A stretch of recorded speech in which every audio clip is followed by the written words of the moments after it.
د غني ځاله. د غني ځاله د هیواد د نانتو ناول لیکوال خدای بخښلي نصیر احمد احمدي وروستی ناول دی. پر بلبل آپی زه حکمت آریان درته وړاندې کوم. ښه شو، وخت کله کله ځینې ستونزې په خپله حل کوي. لور مې په اولو کې بیا هم غلې وه، خو وروسته به تر اخیره دسترخوان ته راسره ناسته وه. ګولې یې وړې وې خو ځان یې مړاوه. ورځې ووتې، کوټې ته بیرته پخوانۍ خندا را وګرځېده. له خدایه مې ډېر څه نه غوښتل، ساده ډوډۍ او په کور کې ساده خندا. دواړه ول.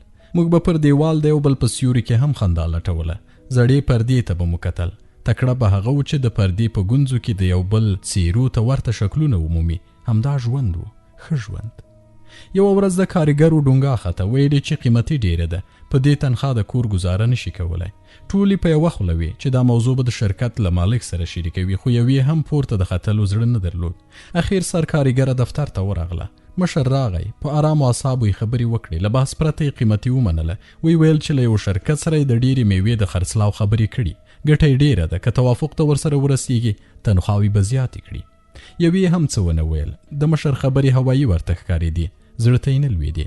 ما هم همدا فکر کوو چې سړي یوه له اسمانه وویشته، بله له ځمکې. د میاشتې په اخیر کې تنخوا راکړه، بند پاکټ و. ما به پاکټ هر وخت د اولادونو تر مخ خلاصاوه. په ګډه به مو د راتلونکي میاشت مصارف سنجول، هر ضرورت ته به مو پیسې بیلولې. اولادونه به مې قصداً د کور په حساب کې را شریکول. د ګډ ژوند او ګډ مسؤلیت احساس یې درکاوه، خو ځینو کارګرو به لا همالته پیسې وګڼلې. اول زیری یوې ځوان نجلۍ وکړ. په پاکټ کې 3,000 اضافي پیسې ایښودل شوې وې. نور پاکټونه خلاص شول. د ټولو تنخواوې یو رنګه ډېرې شوې وې. ټولې خوشحاله وې. یوازې د سرکارګرې اوربوز زړېدلی و. څه یې نه ویل، خو پوهېدم چې دې مساواتو خوند نه و ورکړی. دې تر نورو یو پاو ځان دروند ګاڼه. سرکارګره وه، له نورو سره خو یې باید فرق درلودی. 1000 افغانۍ هم ډېرې وې، خو چې وای اوس نه وې، خفه وه. که د نورو تنخواوې 2000 ډېرې شوي وای، د دې 2002 بیا به هم ځان لوی ورته ښکارېده. همدا 2 افغانۍ تفاوت هم بس و، غټولی. اوس خو یو شان وه، نفس یې نه منله. سرکارګره وړه پاتې شوې وه. خلک همداسې دي، له نورو سره فرق غواړي، کم دي وي خو وي دي، غواړي تر نورو برتره او مهمه ښکاره شي. له سرکارګرې پرته ټولو ښځو مشر ته دعاوې کولې. په ژوند کې لومړنی نارینه ښه راته ویسید. اقلاً په خپله ژمنه خو ولاړ و. اولادونه مې د تنخوا ډېرېدو ته خوشحاله ول، خو یوه هم د ځان لپاره څه ونه غوښتل. په مسؤلیت پوهېدل، همداسې خوی یې اخیستی و. ګډ کور معنا ګډ وجود. لور او زوی مې اضافه مصرف نه غوښت. ویلي چې له تېرې تنخوا سره عیار شوی ژوند یې خوښ دی. هره میاشت به اضافه پیسې په بانک کې ساتي. بانک ته ورغلم، حساب مې پرانست. بله ورځ مې په لومړي ځل له بوډۍ د کارخانې د مالک نوم وپوښت. اوس راته مهم و، د احسان کوونکي نوم دې باید زده وي. سړی محمود نومېده. ما یوازې نوم غوښت، نور علاقه مې نه ورسره درلوده، خو بوډۍ په خپله د خبرو تږې وه. محمود یوازې اوسېده، ښځې طلاق ترې اخیستی و. د یوازې یو 13 کلن زوی درلود. زوی په هند کې درس وایه. د بوډۍ خبرې راته جالبې نه وې. ما کار کاوه، په مقابل کې مې معاش اخیست. نه د محمود ژوند راته مهم و، نه زوی او نه طلاق شوې ښځه. د بوډۍ په خوله کې ورولوېدم. خبره مې د شرکت د حویلۍ ګلانو ته یوړه. بوډۍ له ګلانو سره مینه درلوده، خو دا د حویلۍ له نږدې ګڼو ښکلو مرسل او جریبند ګلابونو تیره شوه. لاړه په خیال کې د هلمند په ګرمسیر کې د کوکنارو کروندې ته ودرولم. دا د کوکنارو د ګل په ښکلا نه مړېده، خو ماته یې خوند نه راکاوه. اول مې د کوکنارو ګل نه و لیدلی، بل په مردارشي کې هیڅ رنګ ښایست نه راته ښکارېده. په اوه رنګه مار کې هم ښایست نشته، ځکه ویره ورنه لري. ویره او ښایست سره لري دي. 3 میاشت شرکت تاواني شو. براله خبره وه. د وچې میوې هغه ګودام اور واخیست چې ما په اول ځل پکې کار کاوه. کیسه معلومه وه. د برق د شارتۍ له لاسه اول خلطو او اخبارونو اور اخیستی و، وروسته لمبې وچې میوې ته ورغلې وې. خو د محمود یا د شرکت مالک تنخوا کمه نه کړه. 3,000 اضافه معاش همداسې اضافه پاتې شو. محمود خفه و. کله کله به یې ستړي مشي له یاده ووته، چټک به پورته وخوت. کارګرو به د مازدیګر تر 4 بجو کار کاوه. خو دی به له رخصتي وروسته هم کمپیوټر ته ناست و. یوه ورځ یوې کارګرې خپل ځان او نورې ښځې د محمود د احسان پوروړې وګڼلې. ویلي چې که مو نور خیر نه ورسیږي، دومره خو کولی شو چې له دې وروسته نیم ساعت نور هم کار وکړو. د یوې هم ټنډه تروه نه شوه. د شرکت په ګټه کې یې ګټه لیدلې وه، په تاوان کې باید اخلاص کړی وای. په سبا مازدیګري کارګرو د کار جامې بدلې نه کړې. محمود له دفتره راښکته شو. د کارګرو پاتې کېدا ته حیران و. یوې وپوهاوه خو ده وخندل. له ټولو یې مننه وکړه. ویل چې په کاروبار کې ګټه او تاوان سره تړلي دي. هر یوه کورنۍ لرئ. ژوند د کار لپاره مه کوئ، کار د ژوند لپاره وکړئ. ځئ خپل اولادونه ښکل کړئ، ورسره وخاندئ، لوبې ورسره وکړئ او بېګا ته د دوی په خوښه څه پاخه کړئ. له دې سړي مې نور هم ښه راغلل. باریکیو ته یې پام وراوښت. په ژوند او د ماشومانو د خندا په فلسفه پوهېده. یوه ورځ مې سلا بلا چورت خټو. سلا بلا نه و. یوه نجلۍ 2 ځله د محمود دفتر ته وروخته. پخوا به هم مشر ته ورتله. یوازې دا نه وه، ژوند او کارخانې 100 خبرې درلودې. کله کله به نورې کارګرې هم ورتلې. څه مې کولې؟ خپل کار یې و. هیڅ اهمیت یې نه راته لاره. په کتلو نه ارزېدې. خو اول وار مې زړه نارامي کوله. ښکلې نجلۍ به هلته څه کول؟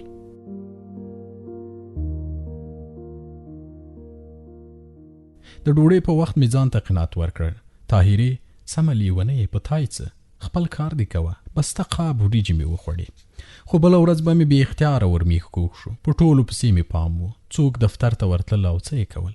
له ځان سره مې فکر وکړ دفتر ته د نورو ښځو په ورتلو ولې خفه وم؟ دا خو به مینه نه وي. وا مینه وه.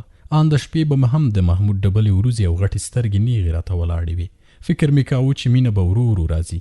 اول به د مازې د زړه او کونج نیسي، بیا به سوکه سوکه د زړه نورو برخو ته غځېږي. خو نه، زه یو دم مینه شوې وم.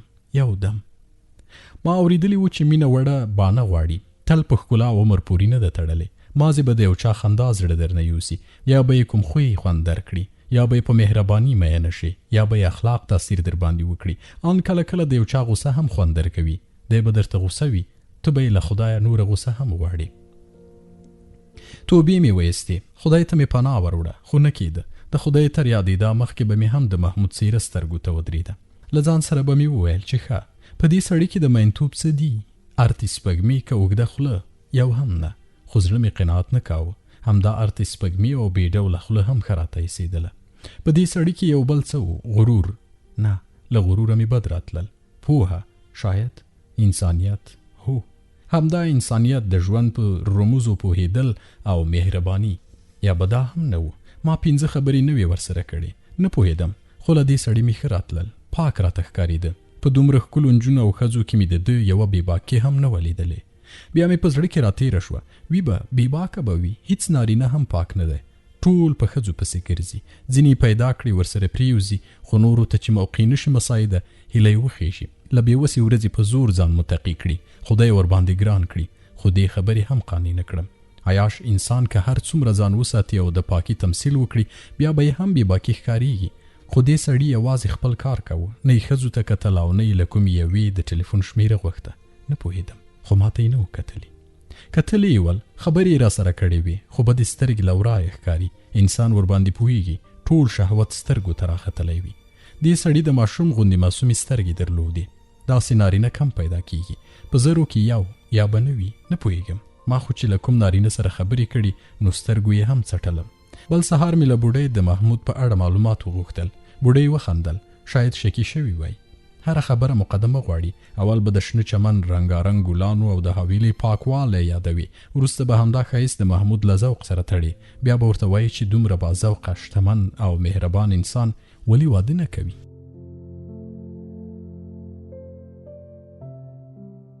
داسې څوک شک نه اخلي. خو ما وار له واره د محمود د واده خبره وکړه. بوډۍ خبره وژډویله.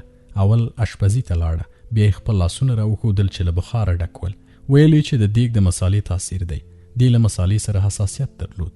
څه مې کوله؟ دا ډنګر او له سرو دانو ډک لاسونه د کتلو وړ نه ول.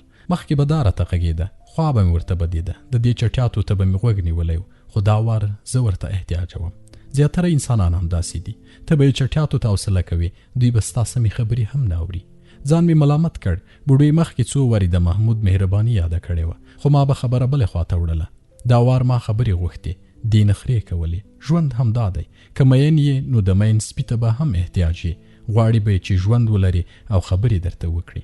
سپی دې وي، خو دومره دې درته ووایي چې مین دې څه وخت له کوره راوځي، څه وخت کار ته ځي، کوم کتابونه لولي، له څه ډول فلمونو سره یې جوړه ده، کوم خواړه خوند ورکوي، کوم رنګ او کومې سندرې یې خوښېږي.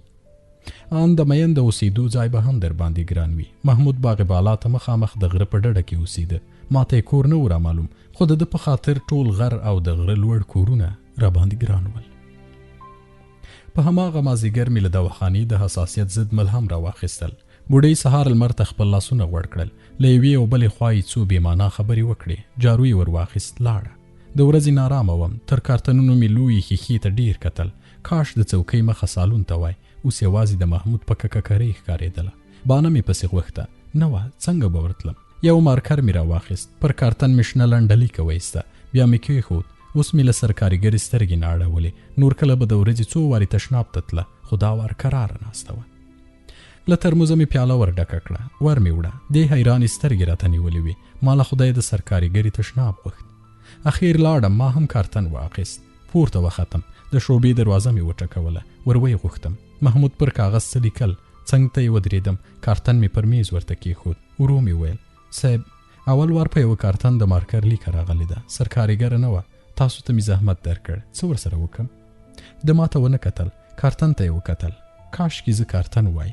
بیا یې ټلیفون راواخیست. یوه شمیره یې ووهله. مقابل لوري ته یې وویل چې پر کارتن د مارکر لیکه ده. له هغې خوا غږ صاف راته. ویلې چې د مارکر لیکه له کومه شوه؟ دا کارتنونه له ماشینه راوځي، مستقیم یې تاسو ته درلیږو. خو محمود نه منله. اخیر خبره دا وه چې که بل وار داسې کارتن راغی نو د کارتن اخیستلو په قرارداد بله سره غور کوي. خفه شوم. نه پوهېدم چې دا وړه لیکه به دومره جنجال جوړوي. ځان ته مې پام شو. ډېره ورنږدې وم. محمود خبرې کولې. ما د ده نفسونه تنفس کول. خواږه ول. تلیفون یې کېښود. پرته له دې چې راته وګوري مننه یې وکړه. ویې ویل چې په کار کې تکړه یې. وړو باریکیو ته دې هم پام ور اوړي. د قلم ور واخیست. مانا ځه. خو زه لا ولاړه وم. ده باید یو وار راته کتلی وای. یوازې یو وار کتل هم ښه و. ټوله ورځ خوشحالي را باندې تېرېده، خو ده هېڅ راونه کتل. مات زړه له دفتره راووتم.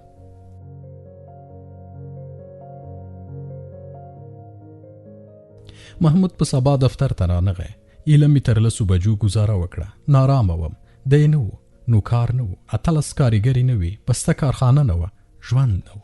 ناروغي مې بانه نه وه. په رښتیا مې هم پر سر درد شو. کور ته لاړم. کور هم ځای نه راکاو. غلی وم.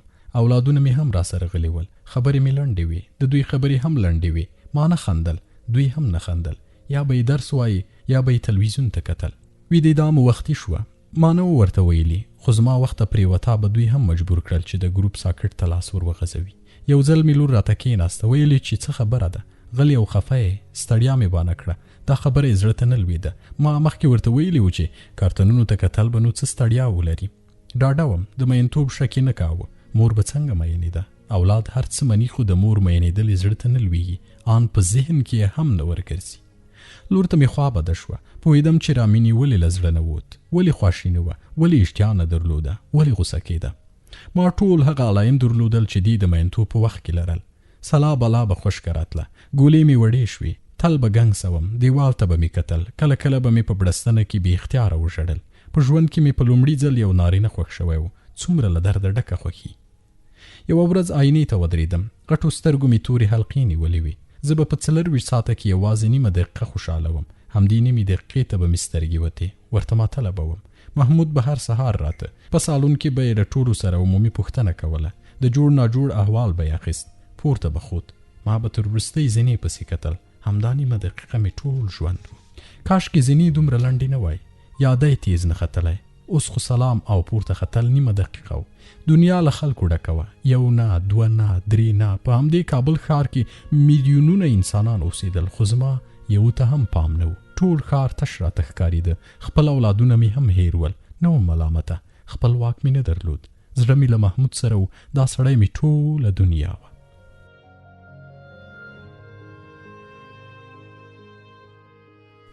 محمود به ټوله ورځ په دفتر کې و. ما به یوازې کورتۍ لیده. کاشکې یې کورتۍ وای. ډوډۍ یې هم همالته خوړه. بوډۍ وروړه. که مې واک درلودای خپله وظیفه مې له بوډۍ سره بدلوله. په باني پسې ګرځېدم. نه پیدا کېده. کارتنونو خبرې نه درلودې. 100 وارې راته ویل شوي و چې مازې تور خال هم مه منه. یوه ورځ یوه ښځه دفتر ته ورغله. بیرته راغله. پاکټ یې په بکس کې کېښود. د ډوډۍ په وخت کې مې راوغږوله. خواښې ناروغه وه. 1 میاشت تنخوا یې پیشکې اخیستې وه. ما پیسې درلودې. په بانک کې مې 43,000 افغانۍ سپمولې وې، خو د سړي لیدل مې غوښتل. بل سهار ورغلم. شکر مې وایست. محمود په موبایل کې خبرې کولې. د انګلیسي ویله. ما ورته وکتل. خدای مې کول چې خبرې اوږدې کړي. ډېرې خبرې، مانا ډېر وخت کتل. ده به کله کله وخندل. خندا یې خوږه را باندې لګېده. ښه شیبه ووته. ټلیفون یې پر میز کېښود. له ما یې د ډېرې درېدا په خاطر بخښنه وغوښته. بخښنه یې نو ولې غوښته؟ هیڅ ضرورت نه و.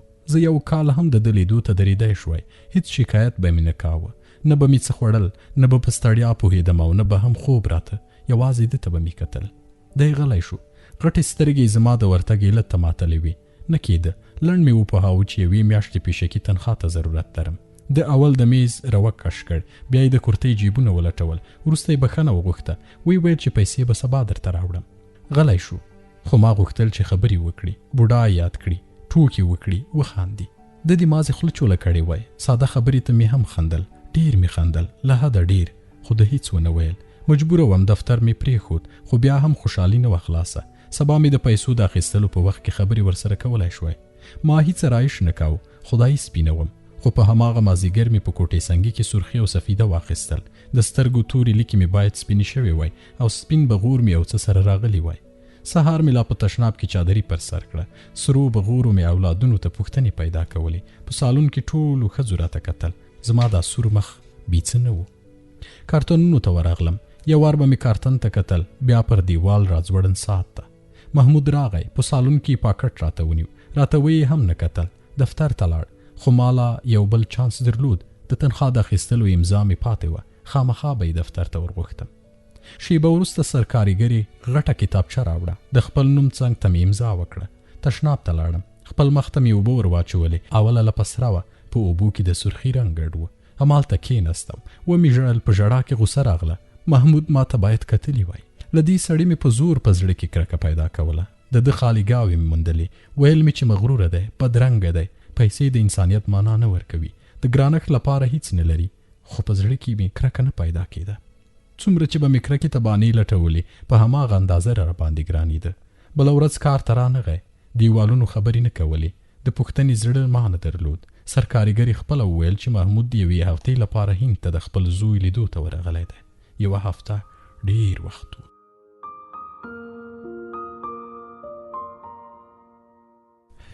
کارخانې اور را باندې لګاوه. ناروغي مې بانه کړه. 2 ورځې په کور کې وم، خو هلته مې هم زړه خوړل کېده.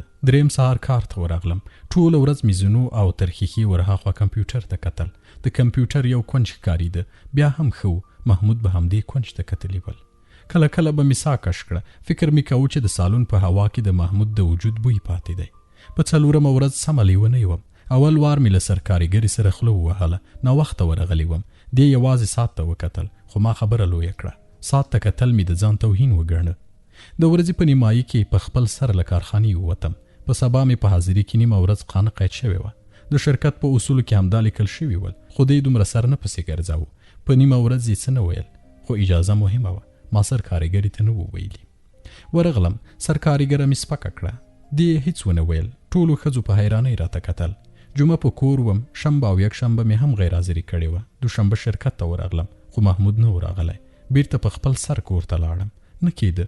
نور مې په دې شرکت کې زړه سستی کوله. په کور کې مې استعفا ولیکله. نیغه دفتر ته ور وختم. محمود وار له واره وخندل، خو ما ته خندا نه راتله. کاغذ مې پر میز ورته کېښود. د یوه شېبه کاغذ ته وکتل. ویل کوم مشکل لري؟ یو وارې مې په زړه کې راتېره شوه چې چیغه کړه. ورته ووایه چې هو مشکل لرم، لوی مشکل. مشکل مې ته یې. له ژونده دې ویستم، له خوبه دې ویستم، له خوراکه دې ویستم، له خندا دې ویستم. اولادونه دې رانه پردي کړل. نږدې ده چې ستا له لاسه لیونی شم. بیا مې توبه ویسته. ومې ویل نه، نو څه خبره ده؟ هیڅ ستړی یم. ویل خو یو څو ورځې رخصتي واخله، استراحت وکړه. د شرکت د اصولو له مخې ته په کال کې 60 ورځې رخصتي لري. ومې ویل نور دلته کار نشم کولی. حیران یې راته وکتل. چا څه درته ویلي دي؟ نه، برعکس ما له سرکارګرې سره جنګ وکړ. یو دم یې وخندل. پوهېږم په جنګ کې به نه. غلی شو. ویل خو سرکارګرې څه نه دي راته ویلي. اوس زه درته وایم. د ټولو په مخ کې مې سلا بلا سپکه کړه. دی یوه شېبه غلی و. وروسته یې وویل خو له تا چا شکایت نه دی کړی؟ که شکایت نه وي معنا هیڅ نه دي پېښ شوي. کاغذ یې راته ونیو. ویل لاړه شه، فکر وکړه. که د فکر کولو وروسته هم استعفا غوښته کومه ستونزه نشته. دا پاڼه راوړه، امضا به یې کړم. د شپې نارامه وم. کاشکې دا سړی غوسه شوی وای. سرکارګره یې راغوښتې وای. له هغې او نورو ښځو یې پوښتنې کړې وای. یو وار یې بیا راته ویلي وای چې دلته له هر څه سره ګزاره کېدی شي، خو بل ته توهین او سپکاوی نه منل کېږي. ځه په مخه دې ښه. ما ته د شرکت پرېښودل ښه و. محمود به مې نه لید، شاید بیرته عادي شوی وای، خو دا سړی له حده ډیر نرم و. هره خبره مې وسنجوله. په شرکت کې کار زما زړه خوړ، خو نه، کار د اولادونو ژوند خوړ. د اولادونو په خاطر له خپل زړه تیره شوم. سهار کار ته ورغلم، وار له واره مې سرکارګره ولیده، هیڅ یې هم ونه ویل. غلې رانه تیره شوه، وشرمېدم. دا باید دومره مهربانه نه وای. له ځان سره مې ویل چې نور به لویې ښیښې ته نه ورګورم، خو طاقت نه راته. کتل به مې، ښه ډېر به مې ورکتل. وروسته مې وخت وټاکه. قسم مې یاد کړ چې په ساعت کې به یوازې یو وار ورته ګورم. سخته وه. وار په هماغه اوله دقیقه کې تیر شو. 3 ځله سلا بلا تشناب ته لاړم. له هماغه خوا کې ښه مخامخ وه. بیرته د راتګ په وخت به مې تر کارتنونو سترګې پټې نیولې وې. بیا به مې پر ځان باور نه درلود. له 2م ځل قسمه تیره شوم. اخ، مینه د وجود ایرې کېدل دي. ما مینه نه غوښته، څه مې کوله؟ ژوند مې مینې ته نه و جوړ، خو څه چې نه غواړې په خپله درته راځي. مینه خپله راغلې وه. څومره چې به مې له محمود ځان لرې نیو، په هماغه اندازه به ورنږدې کېدم. بېوسه وم، ډېره بېوسه. یوازې خپل زړه ته به مې نوکارې نیولې وې.